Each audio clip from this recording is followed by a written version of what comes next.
just in case a few people come in late, and is that okay with you, Diana? Yeah, of course. Just adjust a little.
Anybody have concerns about my taking my mask off?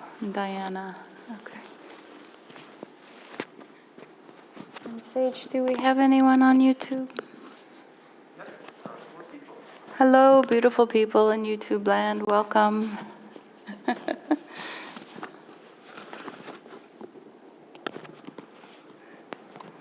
I sometimes talk about it as the people on the other side of the camera, like we're on this side and they're on the other side. Nice. Nice. So, we wanted to create a space to talk about practice together. And the 4 weeks of let's talk about practice this week is Sangha, is the focus, talking about Sangha. Next week would be effort, the week after would be mindfulness, and the week after concentration. And so we'll do, Diana will give some talking, sharing, reflecting, and then I will too, and but tonight mostly I'm going to focus on teaching, incorporating, and moving into just discussions using mindful speaking and listening. So, glad you're here, my dear Sangha. My dear Sangha, Diana, and Sage, and Richard out there.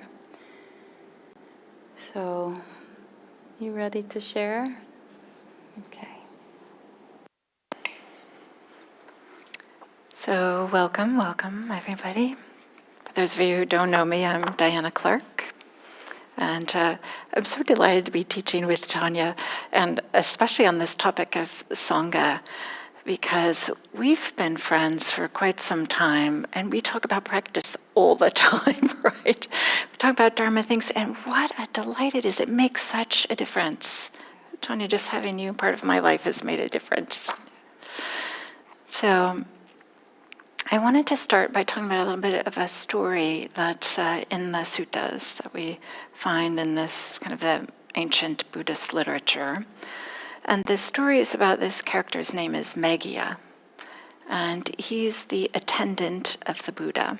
And some of you may have heard like Ananda is the attendant of the Buddha, but this is before Ananda. So before Ananda was the attendant, Meghiya was the attendant. And this one day, Meghiya went out for alms round in the morning. Nothing unusual about that. And as he went out, he noticed there's this mango grove. Wow, it looks so peaceful. I think I'd like to go meditate there.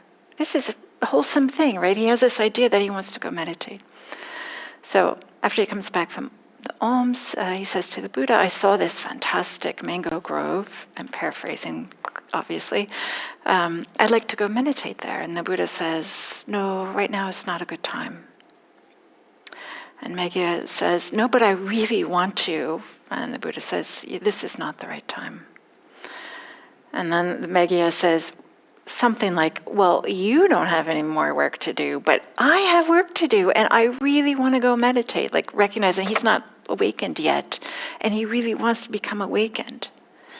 So the Buddha says, okay. So Meghiya goes off into this mango grove that he had seen. He sits down. In my mind, he's having its ideal setting because he really wanted to go, and he has this kind of like gusto for practice, and he's sitting there in the grove, and he starts to meditate, and he discovers that his mind is all over the place, and not only is he distracted, but he's having all these unwholesome thoughts that just keep on arising. He hangs in there, spends the day meditating, and he says to himself, I can't believe it. I think in Pali, I don't remember the Pali words, but in English it often gets translated like, this is incredible that my mind is so out of control and all these unwholesome things are happening. So he goes back at the end and he tells the Buddha, my mind was all over the place, and I had all these unwholesome thoughts arise. I know for me, I thought, well, this is kind of surprising because Meghiya, right, he was a monastic. He had completely dedicated his life to practice. So this was, in order to ordain means this is like the most important thing ever. And not only that, was he a monastic, but he got to hang out with whom we might say is the world's greatest meditation teacher, the Buddha. Right? That was his own personal teacher, and he got to serve him. And he had all these difficulties. So this is what the Buddha tells him. when after Megha says this. For those whose freedom of mind is not fully mature, just acknowledging that Megha is not quite awakened, there are 5 things that lead to maturity. What 5? The first one, Megha, a practitioner has a good friend, a good companion, a good comrade. This is the first thing that leads to freedom of mind. And then the sutta continues with 4 more things. I'll just mention them. We're not going to talk about them. Virtue, having opportunities to talk about Dharma topics, having energy and effort, which will be next week, and having wisdom. It's striking to me that the Buddha, his instructions to Megha, the first thing he says is the importance of good comrades, good associates, and a good friend, companion, and comrades. So it's not sufficient to dedicate your life to practice, but I also appreciate that the Buddha, he's using 3 different words. Different translators use it differently. And this translator does friend, companion, and comrade. I'm understanding this to point to different levels of intimacy. Like some people are our friends and we share lots of things with them. Some are companions that maybe we don't share so much. Maybe some are comrades that maybe we don't even know their names. Maybe we'll never know their names, but they were just people that were in the meditation hall with us. I have this one time when I was sitting a long retreat. For those of you who have a retreat practice, you know how it is that you, at the beginning of the retreat, before it's started, you often choose a sitting place, and you choose, you like put your cushion there, or you'll put something on a chair if you're going to sit on a chair. And I have like a certain region in the meditation hall I like to go, and I put my cushion on a zabuton, on a mat there. And nobody else was in the hall, so I had no idea like where I'm going to be. And as it turned out, when came time for all of us to be in the hall, I had a woman on one side and a man on the other side, and they were both kneeling, maybe a little bit like how Mitra is here. And when you're in that kneeling posture, you're a little bit taller. So I felt like, I kind of have like mom and dad here, right, next to me. It turned out to be so great. They were like so steady, and I don't know, I felt kind of like protected and happy, and I was just an amazing retreat for me, actually, just sitting between these 2 people. As it happened, this was a long retreat, and it was a 3-month retreat, but I was only sitting 6 weeks. So at the end of the 6 weeks, I got up and left, and they were staying in silence. So I never knew their names. I couldn't even tell you what they looked like, because I saw them from the side of my eyes. But just this recognition that other people really support us, and those people probably will never know how much they supported me either. So this idea of good companions, good friends, good associates, is being foundational for practice. And then in the sutta, the Buddha is using this word good friends. And the word good here is kalyana. Many of you might have heard of this expression, kalyana mita. Mita is the word friend. And kalyana can mean good, but it can also mean beautiful. So this idea of beautiful, like the way that maybe inspires us or touches us in some way. It could also just be good. It doesn't have to be, elevated up into something that's the highest, but just this recognition that we can support one another and be supported by others. But it's not so easy as just sitting next to people silently. I mean, that's one way, but it's not the only way, because there's a way in which, if we're going to really learn from people that we spend time with, be influenced by, or allow ourselves to be supported by people that we spend time with, there's a way in which we have to be open to that. We have to be like a willingness to learn from others, to be influenced by others. So can we be teachable? Sometimes there's people who show up and kind of like don't want to, they are so busy showing you how much they know that they don't ever learn anything. Like they don't really want to acknowledge that there's something that they don't know. So it's a little bit of humility to recognize, well, can I learn from others? Can I be inspired by them? And without feeling a sense of envy or this, sometimes we can have these mixed feelings when other people have some knowledge or some experiences that we don't have. It also requires that we're not so attached to our views.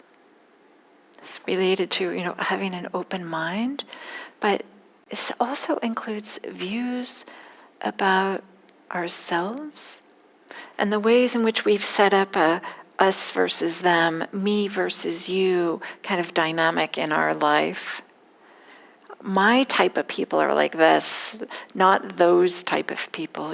In whatever way that we've done that in our lives, and it's the human thing to do, right? To kind of want to hang out with people that are similar to us. But is there a way in which we can relax that and be open to whomever?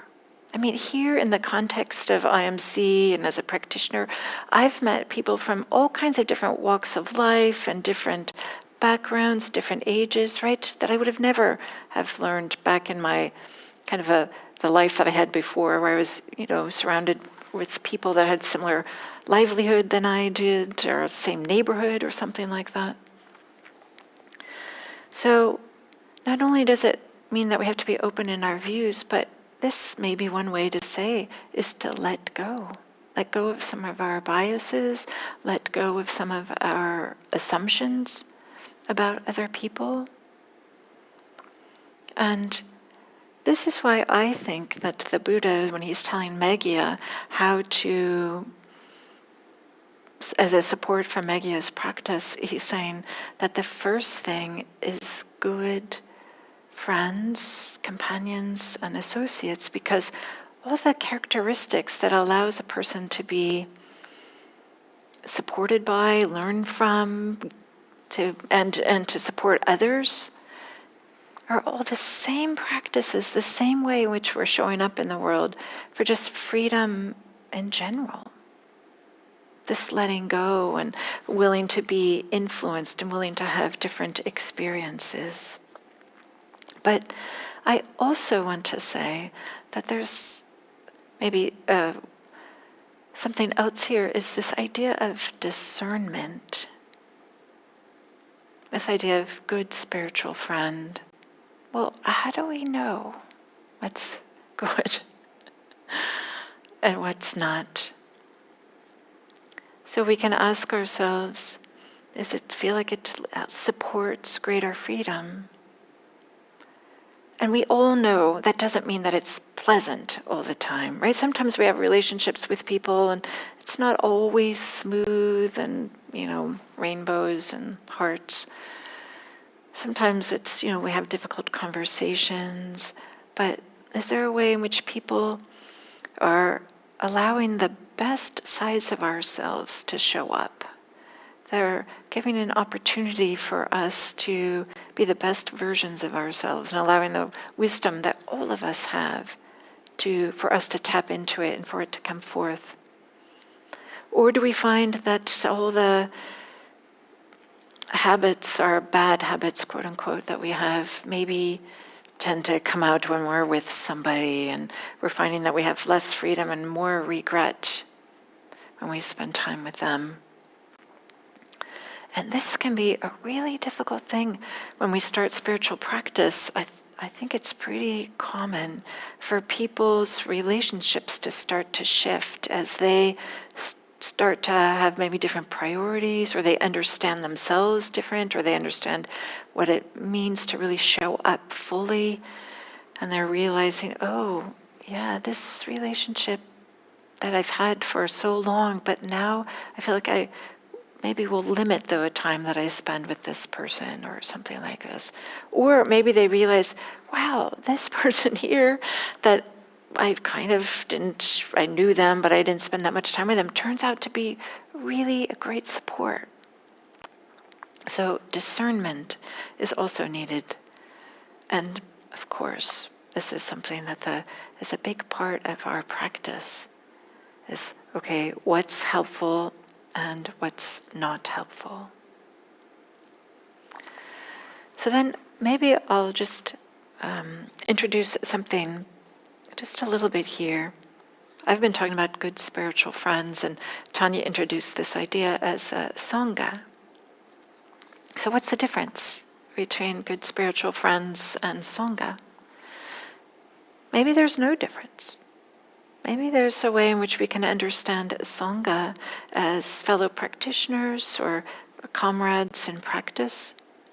I think that's in a kind of like contemporary parlance. We often use that language as kind of the Sangha is just those people that we practice with and those that are supporting our practice. But in the literature of early Buddhism, the Sangha is defined as those people that have a certain amount of awakening. And we don't use that so much these days. In fact, I don't know anybody that does. But it's also a nod to there are people who have some freedom. And it makes sense, right? There's people that have been walking on this path longer than we have. And to just kind of acknowledge that, and is there something that we can learn from them? Is there something that we can maybe emulate or be inspired by or work with or something like this? And maybe I'll just stop there as kind of like talking about introducing this idea of Sangha and good spiritual friends. So thank you. Thanks, Diana.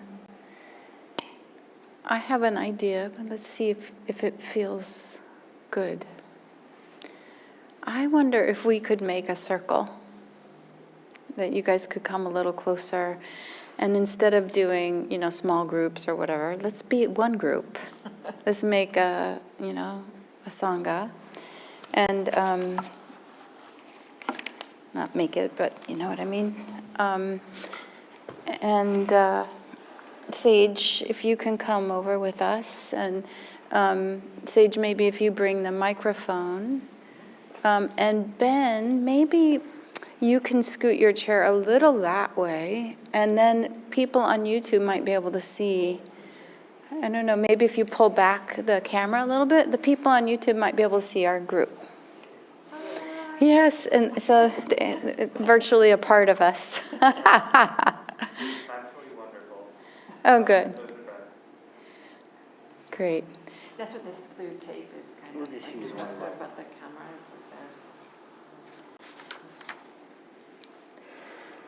Oh, is that what that's for? Yeah, to help. So that somebody doesn't sit or stand right in front of them. I'm gonna come a little closer. Yeah, come closer, Sage. Come into this. Thank you. Now I feel you more. I hope that's okay. And everybody knows how to use this, right? You push the button until this turns green. Now it's live. I don't know. Let me. No sound. Did you set it? I didn't. That's okay. I'll set it. And my mic's still a little too loud. Your mic?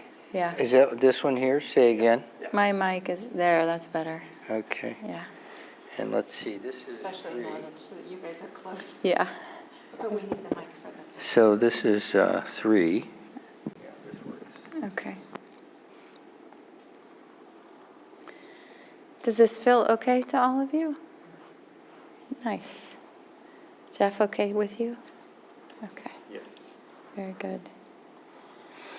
So I thought we could just practice mindfulness of speaking and listening with each other. I'll kind of, you've got the handout, but I'll kind of talk about what those guidelines are. And then I'll introduce a maybe a way to get us started talking and listening mindfully. But I think a huge part is, well, let me say, it is inspiring to me to think about being here in this way with you, right? That at the time of the Buddha, people practiced in community. People didn't learn how to meditate on an app by themselves at home. They learned to meditate with others. And you know, people tell me a lot how, and I experience it, it feels different to meditate with others. You know, it feels different than meditating at home. Not that it's not nice to meditate at home by myself, but there's something profound. And obviously, everyone here, but Ben maybe, has been on a retreat. But Ben's been here a lot. And so there you really kind of almost need, for the amount of meditating you do, you're carried by everybody's practice around you. It holds the frame, holds you up in a way. So, you know, just, yeah. And thinking about being in the kind of community that the Buddha taught would be more like being on retreat. People are practicing, they've got their however many hundred rules that they have to follow to keep them mindful. And so here we'll just have a few rules, you know, that we're working on paying attention to. But first, feel your bodies. To me, this is a huge support for staying mindful, is to feel our bodies here, in this room, in this space. And maybe, I'll just say, every part of you, all of you, is welcome here. Every part of you, all of you, every feeling, all of it is welcome here. Diana talked about, you know, inclusion, our in-group. I was thinking about the terms othering and selfing. We do so much othering and selfing, and so my thought was, let's invite each other not to self and not to other during this practice in this little group. That I don't have to be any selfing person that you make an other, and I don't need to make myself a self. I can be in this experience and aware of it as it's happening and unfolding, and with you and your experience as it's unfolding.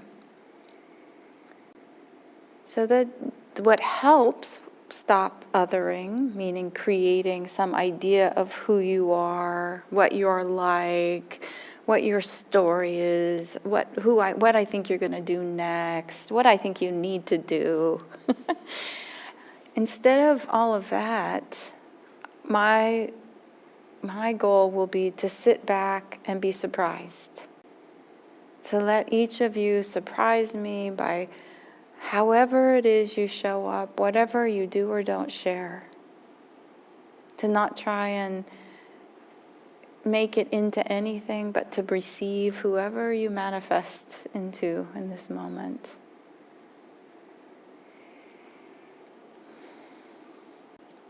And being, you know, in my body and being grounded and feeling our feet, feeling, having awareness of speaking and or of listening as we listen or speak, actually makes it kind of hard to do a lot of othering and selfing.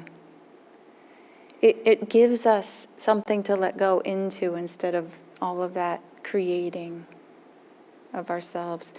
We devote that energy that we would to creating a self or an other to being aware. So, know I'm speaking when I'm speaking. Know I'm listening when I'm listening. Talking a little slower than normal. Normal general conversation helps. tuning into the impact of my words or your words on my body and my heart.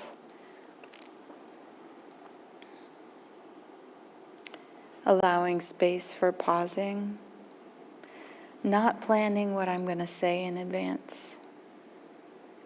Allowing myself to speak spontaneously when it's my turn so that I can keep being changed by whatever next happens, whatever next I hear.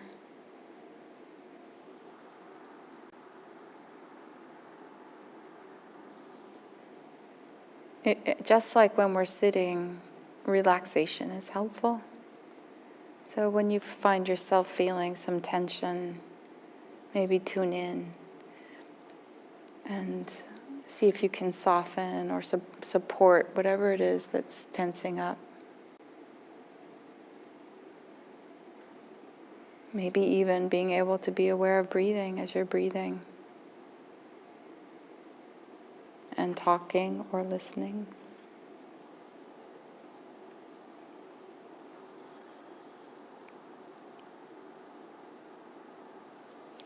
And maybe you just choose one of these things in particular that you want to practice tonight. It's a lot of different things. But maybe you just tune in to one of them in particular that you feel would be supportive for you.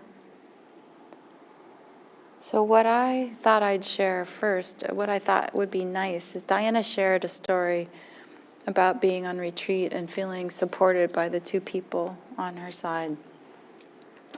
And that made me, I felt a lot of warmth when you were sharing that, and just that sense of being supported by others. And it reminded me of a story, a very different kind of story, where I felt supported by a spiritual friend, a Kalyanamita. I had been here for a Sunday morning talk and was with several of my friends at the time, and we decided to go out to breakfast together. And we were in the car on the way to the breakfast, or on the way back, I don't remember which. I don't even remember what we were talking about, but the conversation started to move in a direction where there was some critical elements to it. There was, I don't know what it was, but there was a little bit of, like somebody could maybe be harsh, or it wasn't anything blatant or awful, but there was one person who just got very quiet. They stopped talking when the conversation started to get a little edgy. And I really noticed it. I could feel it. I could feel their stillness. I could feel their not. Kind of, when you're doing gossipy thing and people are going, yeah, yeah. But nope, this person was not. Nope. And I felt it. It was like a weight that pulled me back and made me mindful and aware. And I chose to be careful about how I engaged. And for me, that was a really visceral experience. It was very powerful because this person said nothing. Their whole impact, the whole thing they did was to say nothing. And I felt it, and I was supported by that. It was a beautiful gift to me from us Kalyanamita. So that's the story about Sangha I'll share.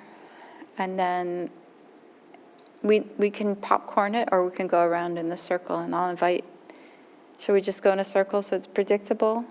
Yeah? Richard, would you start? Would you be willing to share a story for you that speaks to Kalyanamita with the microphone?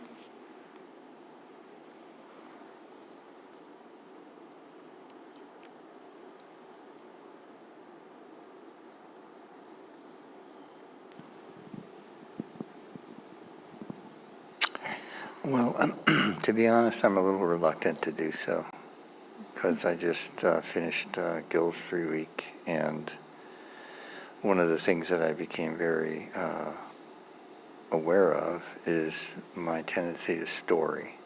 And it's not so helpful to be just as honest as I can about it. And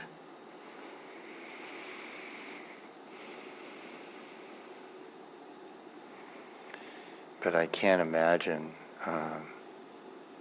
my life at this point without the friends who support me in this practice and that I support in this practice. So I have countless examples of that. You two sitting there is one example. So, and this young man on my right, we just sat this retreat together, and it was very, very special for me to have him there. So that's about all I'll say right now. Bows to you, Richard. Thank you.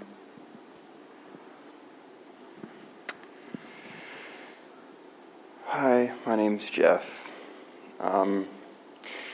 Yeah, just coming off retreat. Yeah, being at the retreat with experienced practitioners, which, it was really inspiring. There were people that just were so embodied, and so they just felt like they were really mindful and with their experience. And I tend to watch people, and I think I learn from doing that. So just seeing people on that retreat, I feel like I learned from just being in their presence. And it was a beautiful experience.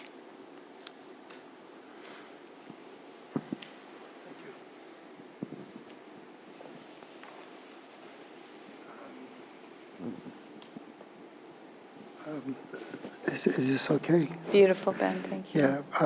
As I was listening to your talk just now, my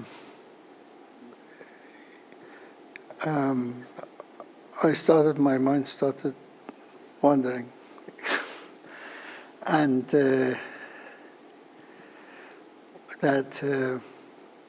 I wouldn't call it an epiphany. I think I always knew it, but it kind of solidified it for me that all of his teaching is about, it's teaching you, teaching me at least, I'm learning how to live better in community with other people. And all of these sitting still, being quiet, being observant, it's not about you, it's about everybody. That's what I came up with.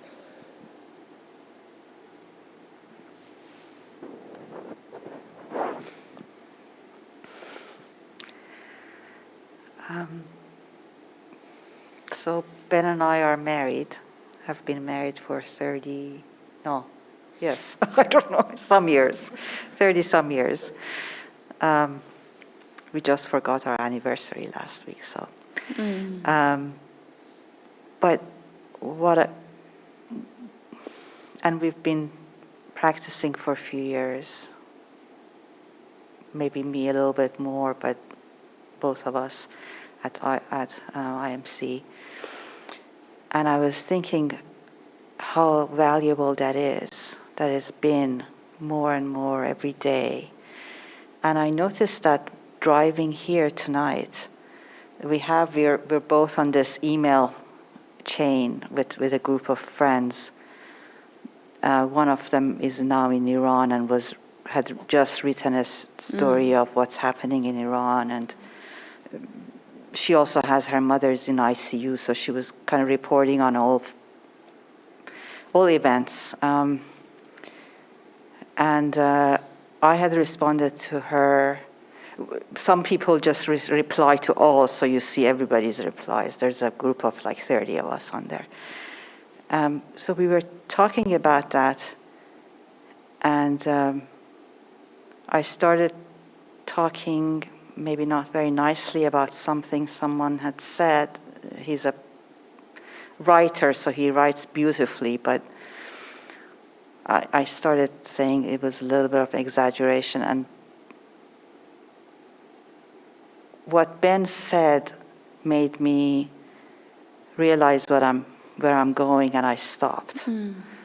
And then I thought about how valuable it is that we're both practicing, and I feel like he was helping me. He helped me get reminded of, what my value is about being kind, even if the person's not hearing it. And that keeps happening more and more these days at home. Our conversations are.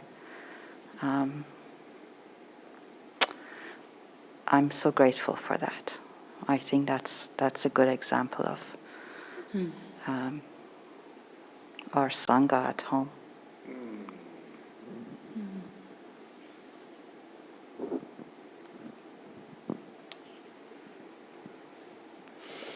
So my Sangha story is about somebody that I didn't share a language with, but it was a really interesting experience, and I think about it all the time.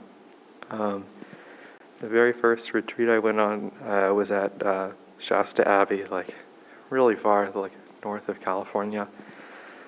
And I went there by myself, and I must have really wanted it. It was 5+ hours to get there, and it was a 3-day retreat, so I was basically going to get right back in the car. And as we were practicing, it was a silent retreat. We just got to know people by just kind of looking over the dividers they had between us, because it was a Zen monastery. And the second we had time to talk to one another, this woman walked up to me and brought one of her friends. They were all part of a group who had tried to go to a different retreat that had been canceled because of COVID, and just kind of hung out at Shasta. And she started talking to me, and went like this under my chin, and her friend was she says quit looking at the ground. You're always looking down, and never look down. Yeah, you're worth always looking up. And I was like, wow, that's kind of crazy. It was just, I don't know, quite a while into the retreat, and the first time we had anything to say, it was like that kind of observation that had such a profound impact on me, and I still think about it all the time. And yeah, we never got to really talk because I didn't speak her language, but it was really special.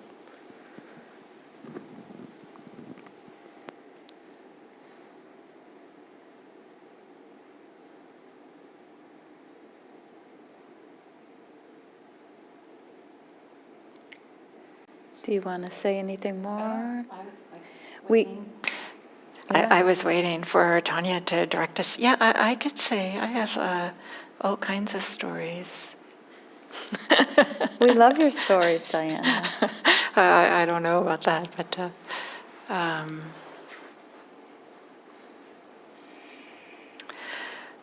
so years ago, Gil used to do Dharma practice days here. Maybe some of you have been to them. And that was it'd be a day long, and it would include small groups and guided meditation and talks. A lot of what we do online, but it was in person. And a friend of mine that I had met here, and that you guys know very well also, that he said, Diana, you should come to these Dharma practice days. They're really great, and you learn a lot, and you get to meditate, and you can meet other people. And I was like, oh my goodness, I don't want to go to something like that. And I was just afraid, in these small groups, what am I going to say? I don't know. This would just sounded scary to me, horrifying or something. And he said, I think I asked him, will you be in every single one of these little groups with me? He said yes. So I sat next to him. And then every time we had to make small groups, that I dragged him along, It turned out to be such a great day. I learned a lot, and this really kind of kick-started my Dharma practice to practice in community with other people and to hear how other people were understanding, right? In small groups, we kind of talk about different ideas, and just the whole world opened up like, oh, not everybody thinks exactly the same way I do. And this, I don't know, I feel so touched by this person who said, Diana, you really should come to Dharma practice days, and what a big impact that had on me, and his willingness to get into every group with me. After that, it was fine, but so that's one of my stories. That's a great story.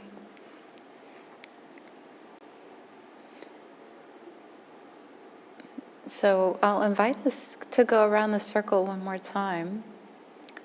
And I'll give you a couple options, invitations. One is you could share what you're noticing, what you've been noticing when you've been mindful of speaking as you speak or listening as you are listening. Anything that's you're kind of coming up for you as you're aware of it as a practice. So you could share about that if that feels right. Or if you have another Sangha story you would like to share. Or you could, if you have a question about Sangha, this Sangha or Sangha in general, you could ask a question and we can see what the group response is. So does that give you each something? Feel great? Okay. Richard, do you feel? There's a mic right there too. Is it not on? No, it's not on. Okay. It's okay, we can just use this one. Okay. Pass it around. Thanks.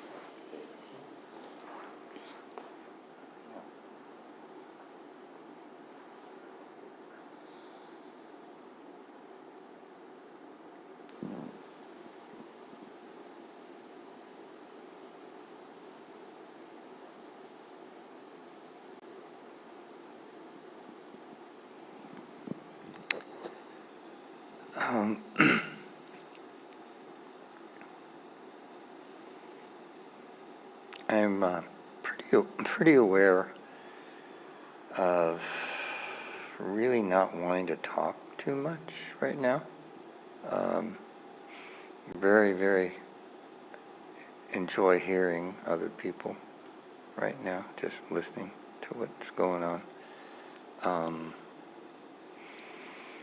I think I have peeled away certain levels or layers of armor that I think this culture has a tendency to build up through different ways, distracting and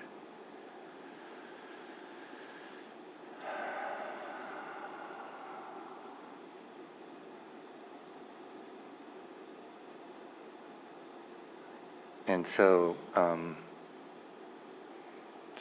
feeling a lot of emotion right now, more than I typically do through my normal life prior to sitting the retreat. So there's a fragility in my emotions right now that is not common. So that's what I notice.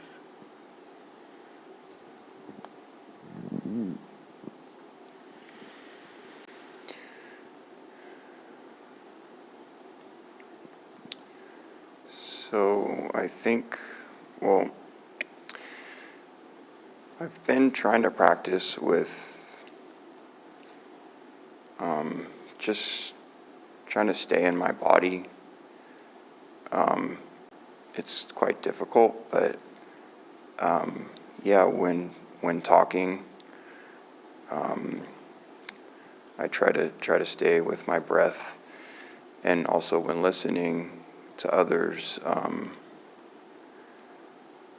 just go back to the breath, and I notice it really helps me get out of, like, if I'm like being judgmental or having like a view or an opinion. It just helps me, just kind of drop back and, I don't know, like feel more compassion or calm or, so.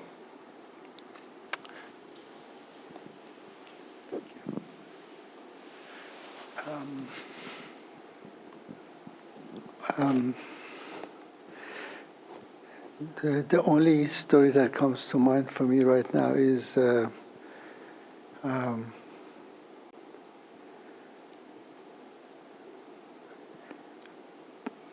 because of what's happening in Iran. I get up in the morning, first thing I do, I check all the news feeds, Twitter, this and that, to see what happened. And then I know I'm not supposed to do that before I meditate. I just get up like 5:30, 6 o'clock. I just gotta see what just happened overnight in Iran. And then I think it was Monday. I was sitting there listening to Gil, and I was looking at my iPad with all of these, like 300-400 people on it. And I was thinking, why couldn't it be like this? Why couldn't it be just like this? It's very simple. Why are we doing this to each other? Why what? Why are we doing this to each other? Iran, Yeah. Ukraine, Russia. Yeah. I mean, we all have our own excuses why, but, Yeah. and I was just thinking, if we just did nothing, how much energy we would have saved and what we could have done with it. All of us. I mean, I think my small ways, somebody's big way. But I don't know, I'm an engineer. I always think about entropy. Entropy. There's a lot of entropy. And it saddens me. Anyway. Yeah. Thank you, Ben.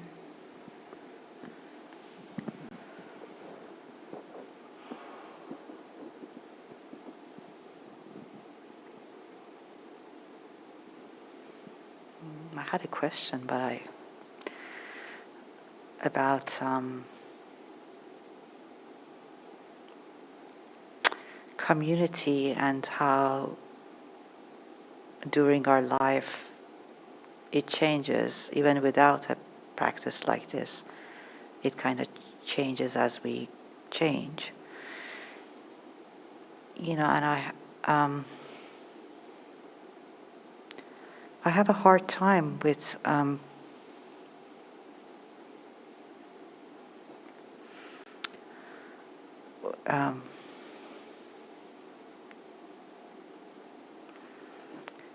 I don't have a hard time with knowing how my needs have changed and what I want in a community of close friends, but I have a hard time making that change. I don't know if that's clear. I think if I could just be myself, if it was just me and I would just leave this place and go somewhere and start all over again, it would be easier. But, I'm not going to do that, obviously. So I don't know if there's any suggestions or... You did say about community that to look beyond all our judgments and all our biases and all the surface things, where I do agree that we're all the same. But when you are, I don't know if that's enough for you to know what I'm talking about, or should I go on? I can try and respond and see what happens. I really appreciate what you're bringing up, Mitra, a lot about, maybe if when we have a group of people that we've known and then we come to the practice and we start to change how we want to show up, that group doesn't necessarily change, right? And if you think about gossip as a simple, but super common way people actually tend to relate and connect. So if I think about that as just a simple example, I think a couple things come to mind. One is, the story I told is kind of about that. And it did change me, feeling the other person, right? But that's because I was inclined that way. And it makes me think about the story Thich Nhat Hanh tells about refugees on a boat, where, the refugees that were coming, right, leaving Cambodia, going on these boats, in small boats, all these people in these boats, and pirates would come, pillage and rape and worse. And the stories that Thich Nhat Hanh would hear about and what he would say is that all it took was one person on that boat who stayed grounded, equanimous, mindful. And it could save the whole boat, or most of the people on the boat. Because if everybody gets on fire emotionally, boat can capsize, people jump over, people do irrational things, but one person is enough to save a whole boat of people. So that's the second thing that comes to mind. That person needs to be further along than I am in the practice. So let me tell you about a story. Somebody was sharing with me about something that they did, which was to go and sit and not speak when they were in a difficult situation. And they just sat there, and they even cried because it was so hard. But they were determined, and by that action, many people weren't harmed.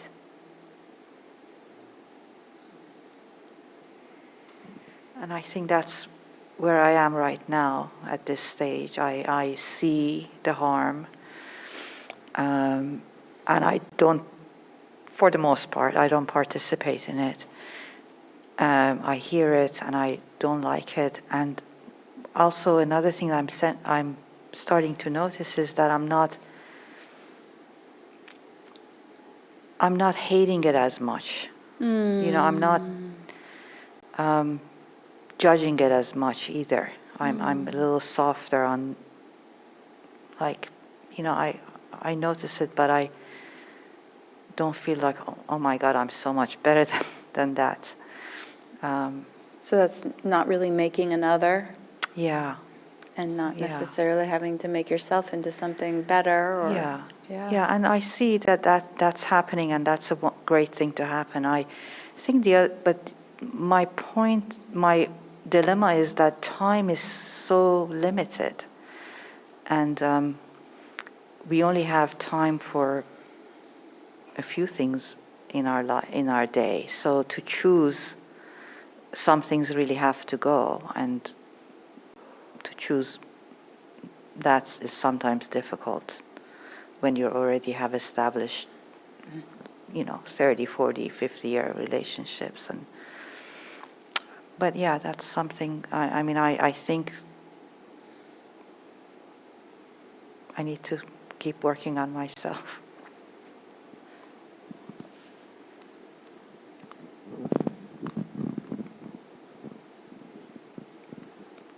I guess I have elected the Sangha story 2 option.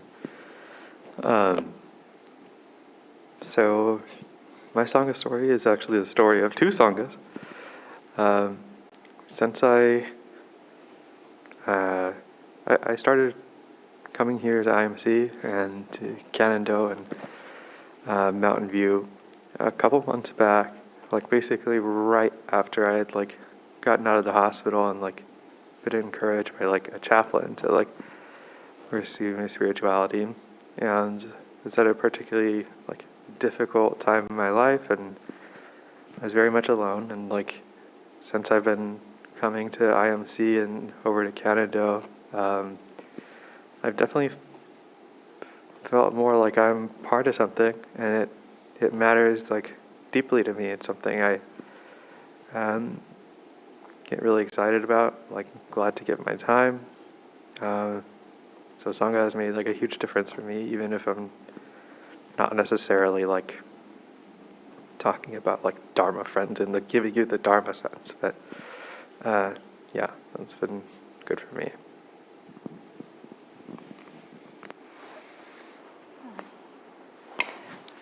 Thank you for sharing. So, what would you like? Should I speak to, or what would be best, Tanya? Or For you to check in and feel what's right. we have this piece of paper that has this little schedule. Yeah, and there's so- a schedule and there's guided meditation that you were going to do. And so I think you can decide how much time you want to spend with that versus how much time you want to share and reflect, and when and how. I'd like to share a little story. Great. Just kind of a really short one. This was a long time ago, I don't know, 15, 20 years ago. Maybe, I don't remember exactly how long, but where somebody said something that really had a big difference for the way that I kind of understood how I was showing up in a way that I hadn't really noticed before. And this person she used this expression, bonding through mutual outrage. Maybe it was something like that. And I hadn't really noticed how this is, now it's pretty obvious, but at that time I hadn't noticed how people, myself included at that time, would get together and like, oh, that terrible thing, or that terrible person, and like, and this, and then did you hear about this, and then this, and then this, and somehow kind of like this good feeling, like, okay, well, we're not that person.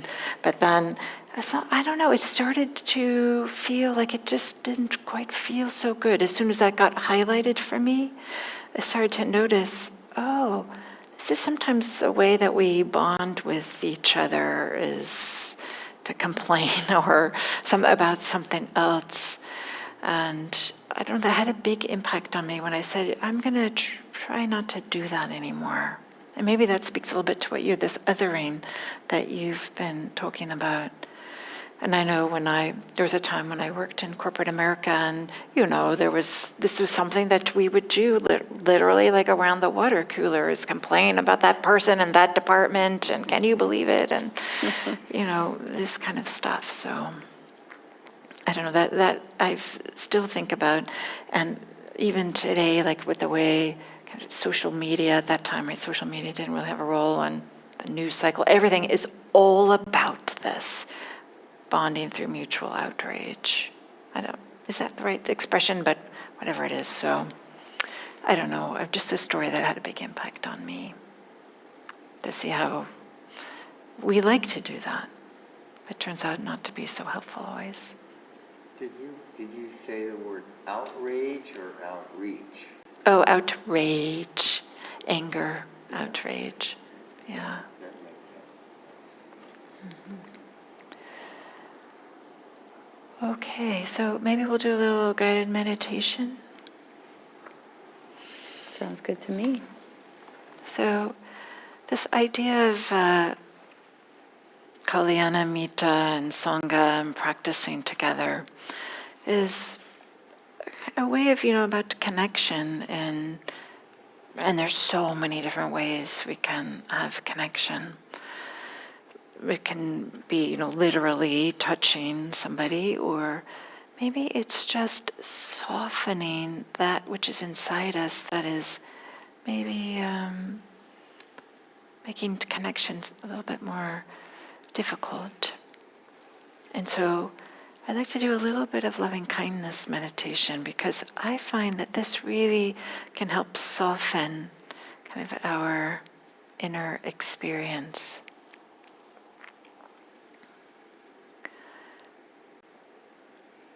I keep on looking at this schedule. I'm a little bit confused about. Okay, here we go. So just arriving this moment, take it in a posture that feels comfortable enough for the next little while. We won't be here for too long. Checking in with the body, connecting with the body, feeling where the body rests on the chair or the cushion, feeling the pressure against the body.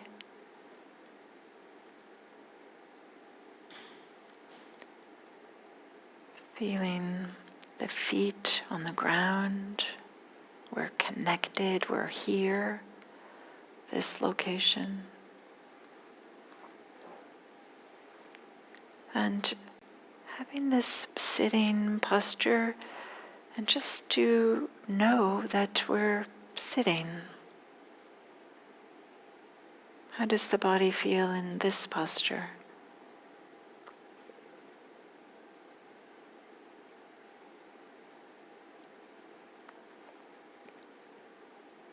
Connecting with the breath.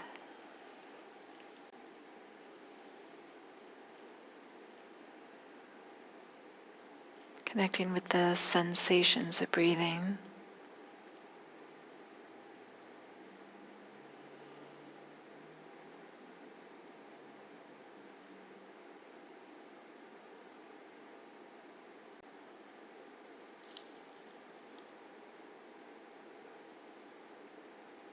Right now, there's nowhere else to be and nothing else to do.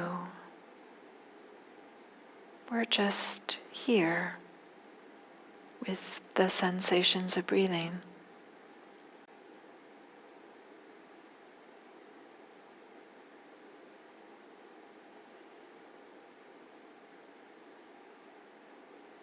And then to begin our loving kindness practice, bring to mind a lovable being,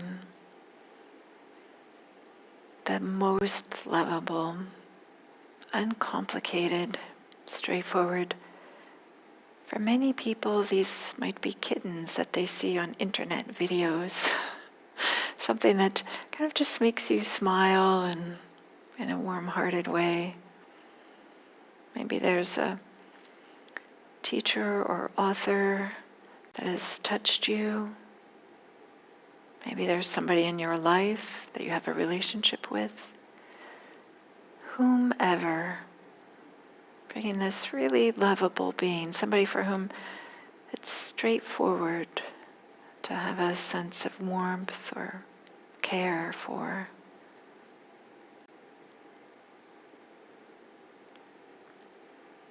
And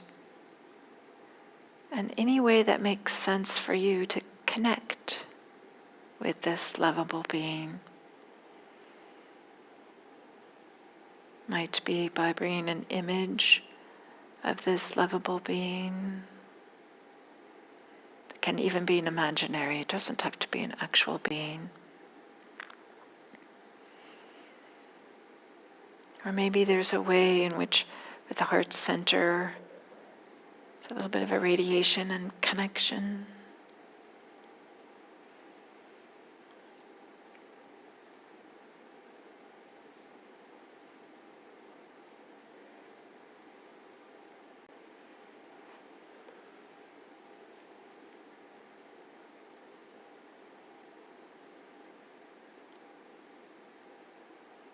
And as a support for this connection and cultivation of warm-heartedness, I can say these phrases You're welcome to modify these phrases. There's nothing magical about these particular words. Just a simple wish, warm-hearted wish for another.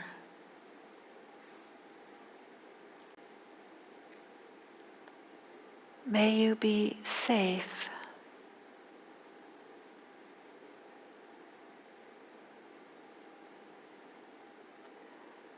May you be happy.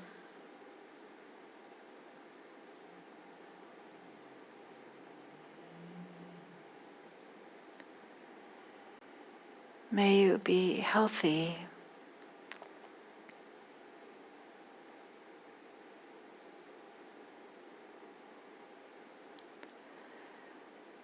May you live with ease.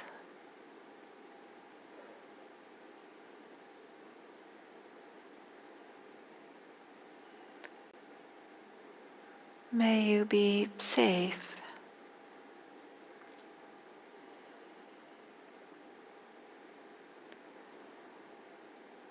May you be happy.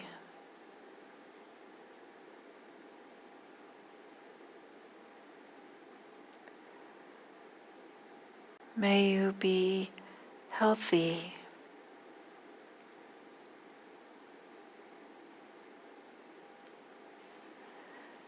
May you live with ease.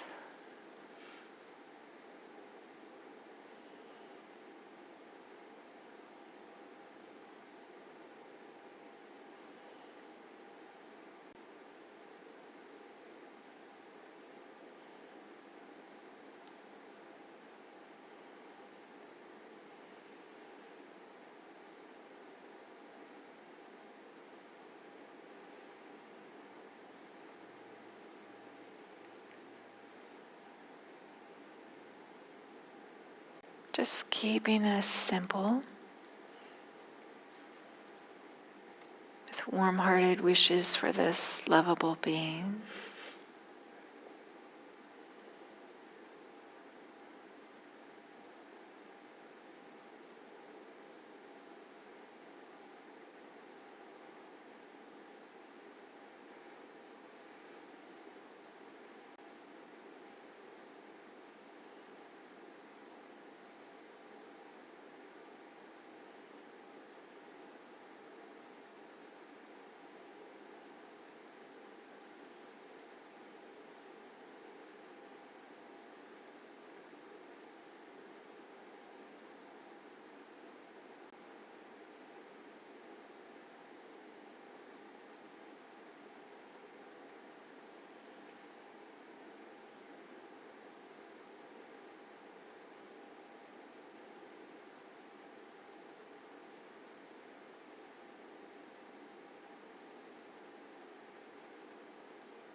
Connecting with this lovable being. Just allowing ourselves to feel the warmth or feel the care. And it's perfectly fine if you don't feel anything in particular.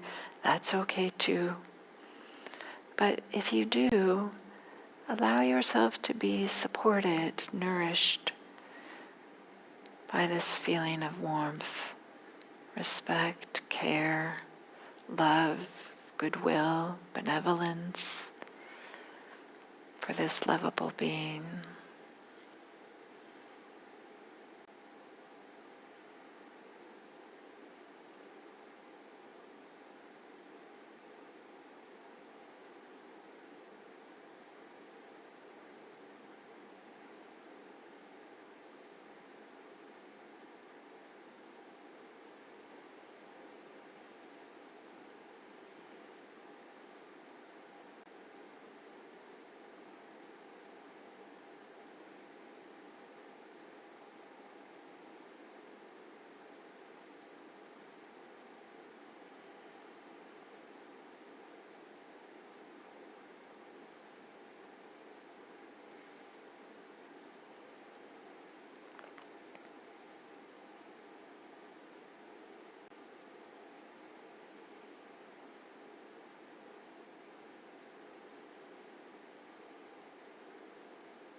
And then to expand our loving kindness to include ourselves.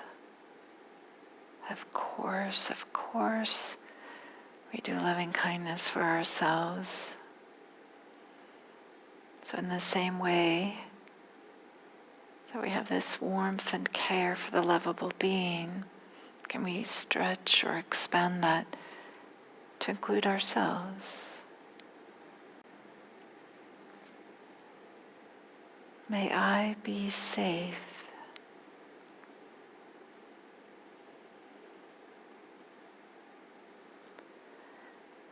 May I be happy.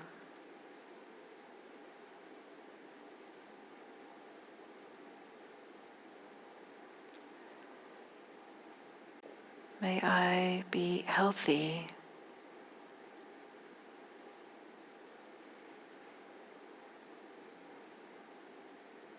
May I live with ease.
And then it can be really helpful, really supportive to do a little bit of equanimity practice. For this practice, bring to mind somebody who's a little bit troubling or troublesome for you, bothersome or annoying. On a scale of 1 to 10, choose somebody that's like a 2 or a 3, just sometimes a little bit irksome. Bring this person to mind, somebody that you care about.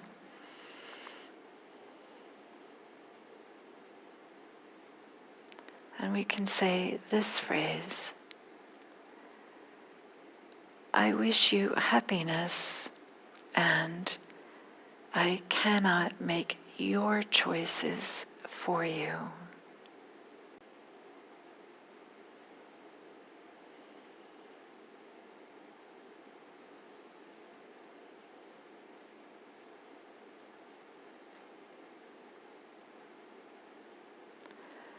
I wish you happiness, and I cannot make your choices for you.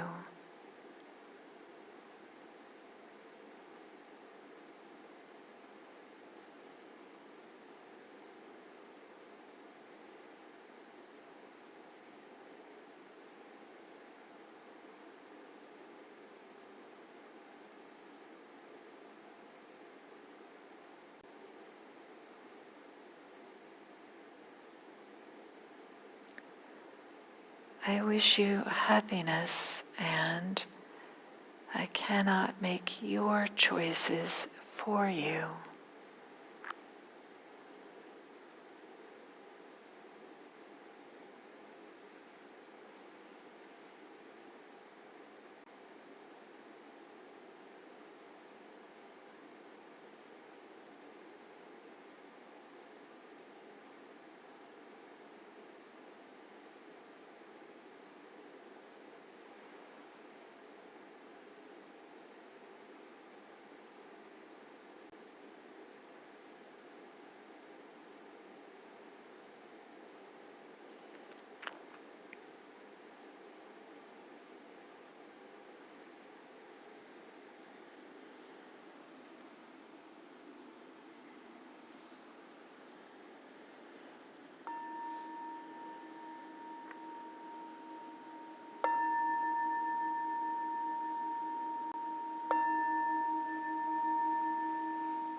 this idea of loving kindness practice as a support for Sangha, for Kalyanamitas. It's important to soften, maybe Tanya talked about selfing and othering, to soften that, but also for us to have some care for ourselves. It's so important. But not in the way in which we're willing to sacrifice ourselves or try to control other people or not set boundaries or those kinds of things. So it can be helpful to also do some equanimity practice as a support for that. And then maybe we'll just open it up for some last questions or comments. See if anybody has anything you'd like to share about that meditation or about this topic of Sangha or this idea of let's talk about practice or something like that. And if there's any comment on YouTube, we can reflect or read that as well.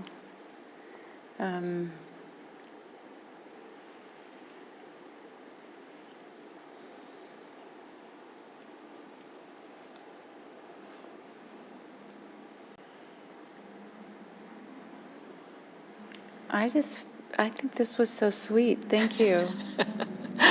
It was very nice. Very sweet to just be here with you guys in this way tonight. So thank you. It's for me, I love that we're talking about Sangha and we created this great little group here. It makes me happy, kind of on this. It's very nice.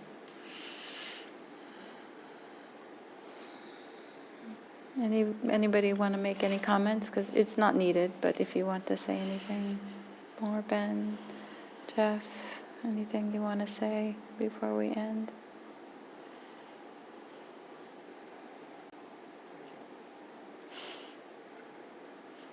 Great.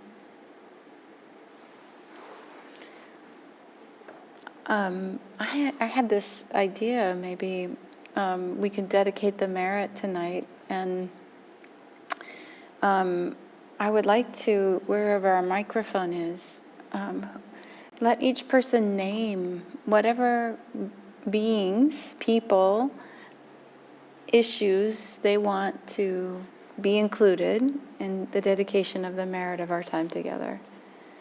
I think there's one. I don't know if this one's.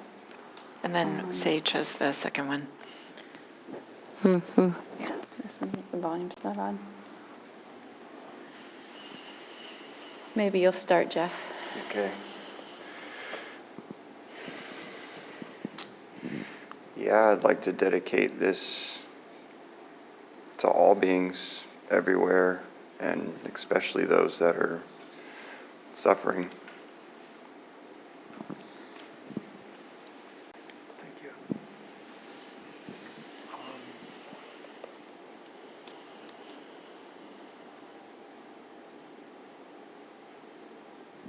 I can't imagine who I would like to dedicate to except to exactly what he said, to all of us and everybody who's suffering. Because there's a hell of a lot of it going on.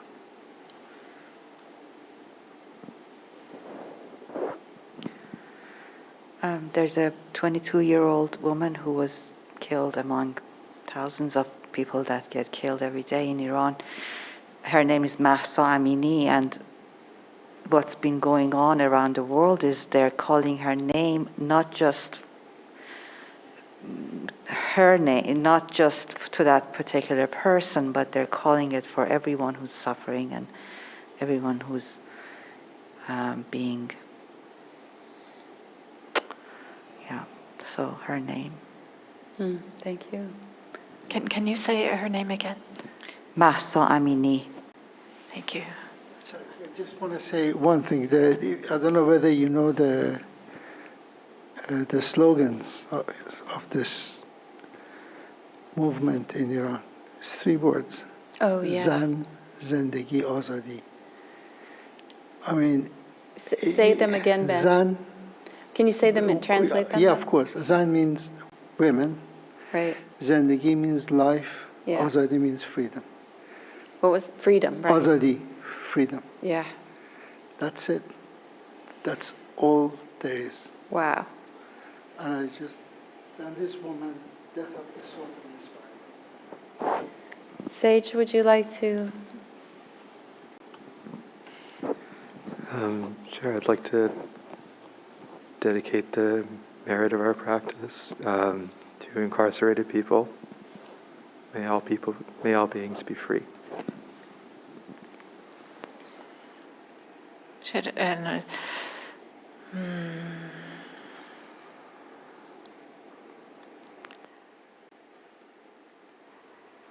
Maybe I'll just say all beings, and maybe I'll just add a little relish, flourish on it, without exception. All beings without exception. And then will you do the...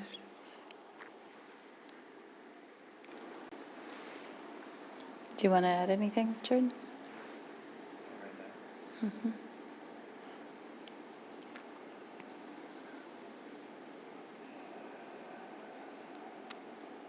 Thank you.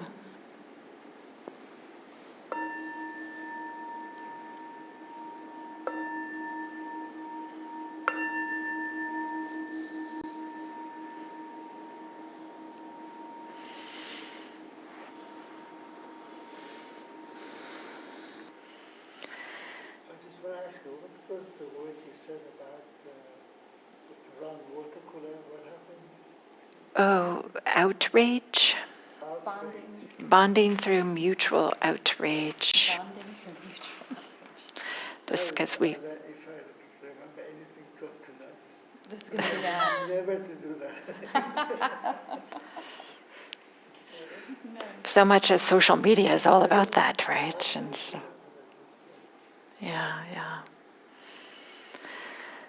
Okay, well, thank you all for your practice and for coming here and sharing this with us. I won't be here next week, but I look forward to being here on week 3 and week 4. So I'll see you then.